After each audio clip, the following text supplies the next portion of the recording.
श्री स्वामी समर्थ. ब्रह्मांड नायक या चॅनलमध्ये तुमचं पुन्हा एकदा नवीन व्हिडिओमध्ये खूप मनापासून स्वागत आहे.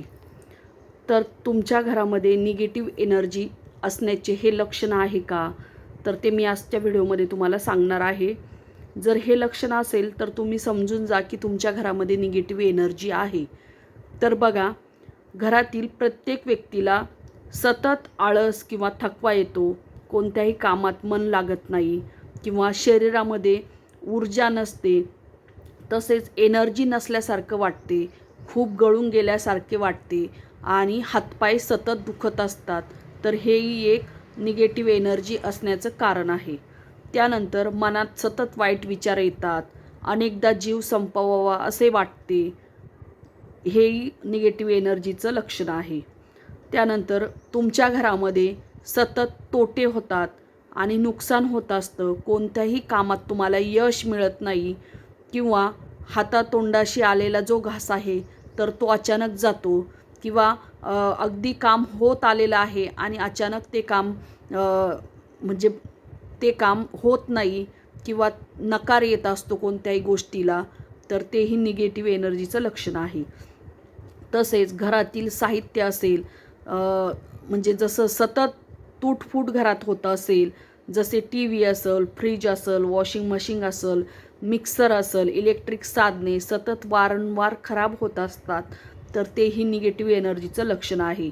आता घरातील व्यक्ती सतत आजारी पडत असती, हे आजारपण औषध उपचार घेऊनसुद्धा लवकर बरे होत नाही, तर तेही निगेटिव्ह एनर्जीचं लक्षण असतं. त्यानंतर विनाकारण एखाद्या गोष्टीची सतत काळजी किंवा चिंता वाटत असते, पुढे जाऊन ती गोष्ट डिप्रेशनमध्ये बदलत असते किंवा अनेक प्रकारचे विचार मनामध्ये येत असतात, वाईट विचार मनामध्ये येत असतात, तर त्यामुळे ही निगेटिव्ह एनर्जी ही तुमच्यामध्ये असते. नंतर काम शेवटच्या टप्प्यात आपलं अडकतं किंवा होता होता काम अडकून राहतं. एखादी चालून आलेली संधी आश्चर्यकारकरित्या तुमच्या हातातून जाते. सतत वाईट स्वप्न तुमच्यामध्ये येत असतात किंवा सतत वाईट स्वप्न तुम्हाला पडत असतात, तर तेही निगेटिव्ह एनर्जीचं लक्षण आहे. आता त्यावरती ही निगेटिव्ह एनर्जी आहे हे कसं ओळखायचं, तर तुम्हाला उपाय करायचा, एका काचेचा ग्लास घ्यायचा, त्यात पिण्याचे पाणी भरायचं आणि थोडेसे त्यामध्ये गंगाजल मिक्स करायचं आहे. आता हे गंगाजल तुम्हाला कुठेही पूजेच्या साहित्याच्या दुकानात भेटेल. नंतर मूठभर गुलाबाच्या पाकळ्या त्यात टाकायच्या. हा ग्लास घराच्या कोणत्याही कोपऱ्यात तुम्हाला ठेवायचा आणि 24 तास झाल्यावर ग्लासमधील पाणी जे आहे तर त्याचा रंग थोडासा लालसर किंवा कोणत्याही रंगाचा, गुलाबी रंगाचा झालेला दिसेल, तर समजायचं निगेटिव्ह एनर्जी आहे आणि पाणी जर जशाच्या तसंच राहिलं तर पॉझिटिव्ह एनर्जी आहे. आता हे जे निगेटिव्ह एनर्जी आहे तर ती कशी घालवायची, तिच्यावरती उपाय, तर तुमच्या घरातील मुख्य दरवाजा नेहमी स्वच्छ ठेवायचा. फरशी पुसण्याच्या पाण्यात चमचाभर खडे मीठ घालून फरशी पुसायची. खडे मीठ म्हणजे जे जाड मीठ असतं ते. तर हा उपाय तुम्हाला गुरुवारी करायचा आहे.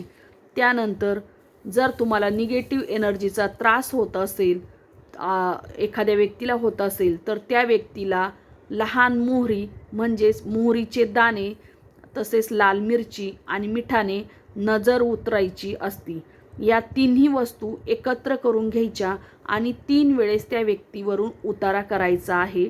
अगदी डोक्यापासून तर पायापर्यंत खाली असं 3 वेळेस उतारा करायचा आणि तो जो आहे तर तो जो उतारा केलेला आहे तर तो कचऱ्यात किंवा बाहेर शेतात फेकून द्यायचा. त्यानंतर किचनमध्ये लाल कपड्यात 1.25 किलो मीठ बांधून ठेवायचं. जाडं मीठ असतं ते. ही मिठाची पुरचुंडी बाहेरील व्यक्तीला दिसणार नाही अशा पद्धतीने आपल्याला अडकून ठेवायची किंवा ठेवून द्यायची आणि हे मीठ प्रत्येक महिन्याला बदलून घ्यायचं आणि त्या जागी नवीन मीठ ठेवायचं. जुने मीठ हे एकतर वाहत्या पाण्यात सोडून द्या किंवा कचऱ्यात टाकून द्या किंवा एखाद्या शेतात टाकून द्या. त्यानंतर दररोज संध्याकाळी तुमच्या अंगणातील जी तुळस आहे तर त्या तुळशीजवळ तुपाचा किंवा तेलाचा दिवा न चुकता लावायचा आहे. आणि घरामध्ये दररोज हनुमान चालीसा वाचा किंवा कुणी जर वाचत असेल तर ते ऐका. आता अमावास्येला किंवा पौर्णिमेला घराचा मुख्य दरवाजा सायंकाळी दोन्ही बाजूने त्यामध्ये दिवे लावायचा. एक तिळाचं तेल लावायचं, एक मोहरीचं तेलाचा दिवा लावायचा. अशा पद्धतीने जर तुम्ही केलं तर तुमच्या घरातील निगेटिव्हिटी, करणी असेल, बाधा असेल तर ती दूर निघून जाते. त्यामुळे घाबरायचं नाही आणि टेन्शन घ्यायचं नाही. श्री स्वामी समर्थ.